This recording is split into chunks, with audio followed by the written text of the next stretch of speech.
ధ్వని కాలుష్యం కలిగించే వాహనాలపై రాజన్న సిరిసిల్ల జిల్లా పోలీసులు చర్యలు చేపట్టారు. 80 డెసిబుల్స్కు మించి శబ్దం కలిగించే ద్విచక్ర వాహనాలకు జరిమానా విధించారు.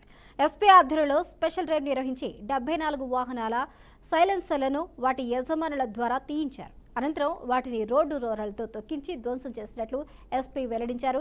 నిబంధనలకు విరుద్ధంగా ద్విచక్ర వాహనాల సైలెన్సర్లను మార్పు చేయడం చట్టరీత్యా నేరమన్నారు. శబ్ద కాలుష్య నియంత్రణతో పాటు ప్రజా ఆరోగ్యాన్ని దృష్టిలో ఉంచుకొని అధికంగా శబ్దం చేసే ద్విచక్ర వాహనాలపై ప్రత్యేక దృష్టి సారించినట్లు ఎస్పీ వెల్లడించారు.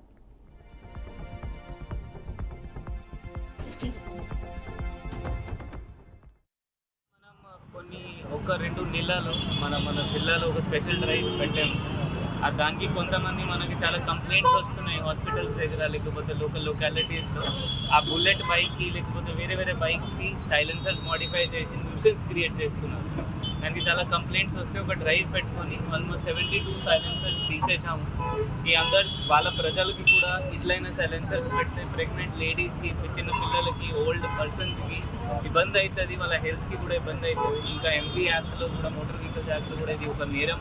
మనం నెక్స్ట్ టైం నుండి కేసు రిజిస్టర్ కూడా చేస్తాము. దీనిలో కిల్లింగ్ కేసు పెట్టి ఆ బండి కూడా సీజ్ చేయడం జరిగింది.